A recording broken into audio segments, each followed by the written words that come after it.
So this is 2 Corinthians 7, the scripture for April 3rd.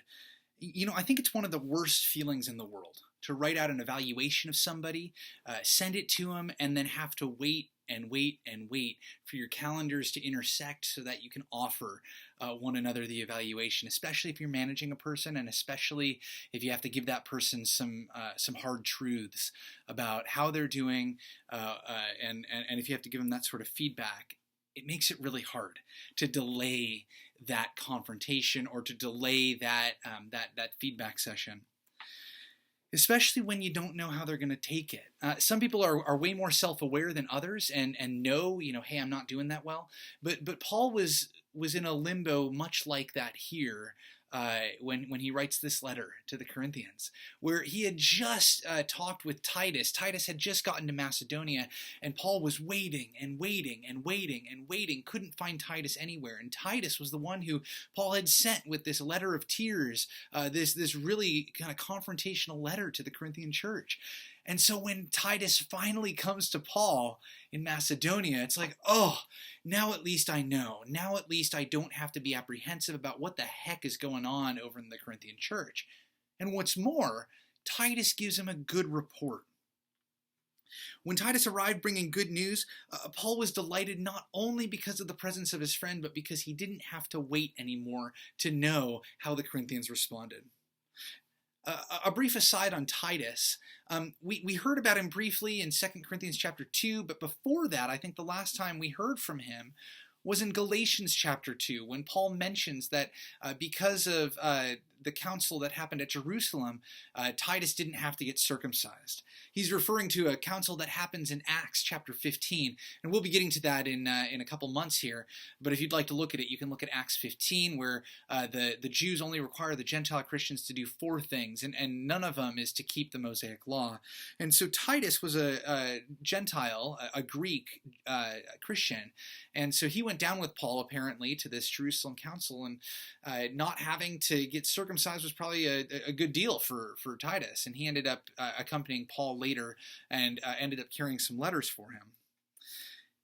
As Paul continues writing here and talks about how the Corinthians showed the right sort of grief, whether that's godly sorrow, godly grief, however your translation renders it, I want to caution us in how we read this, because this phrase, godly sorrow or godly grief, can really be used and abused.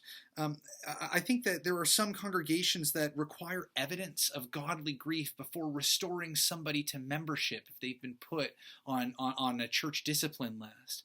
There are other congregations that require you to go through a time of sorrow or a time of grief. And that's not what Paul's talking about here. I don't think that's what he's talking about at all. You see, he contrasts godly grief with worldly grief. And the main difference between the two is that worldly grief disables you, whereas godly grief enables you. Worldly grief causes you to wallow in self-pity, not wanting to even get out of bed in the morning. Whereas godly grief drives you to try and do better. Now, there are all sorts of cases that are in between here, and for those of you who have a mental illness or who struggle with mental health, oftentimes you can have godly grief, and if you have depression, it can look really disabling. Which is why it's good to have a support system around you, and it's good to have people who buoy you up and help you to see you are loved and you matter, and God's not done with you yet. Godly grief is best done really in the context of a community that is driving one another to continue to improve and continue to build their relationships with God. It's the sort of sorrow ultimately that restores relationships when you have godly sorrow. Where you realize, shoot, I need to own what I did here, and I can do better, and I'm sorry because I know that you're hurting, and that matters to me. I think with Titus having such fond memories of his time with the Corinthians, even though it was such a short time, and he had such fond memories despite bringing a letter that was a bunch of hard truths, I think that this shows us that whatever actions the Corinthians took here are actions that we ought to try and emulate. Because if they could make Titus feel welcome in this way and mend that relationship, it's worth learning what they did.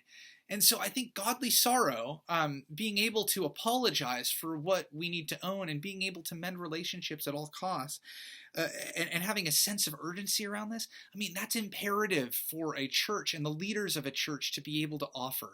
And if we're not doing that, then we're doing the gospel wrong. I wonder, when was the last time that you felt godly sorrow? And maybe when was the last time that you caused somebody godly grief due to some feedback you gave them? That's all for 2 Corinthians chapter 7. On Monday, the 6th of April, we'll be looking at 2 Corinthians chapter 8. May God bless you in your reading of Scripture.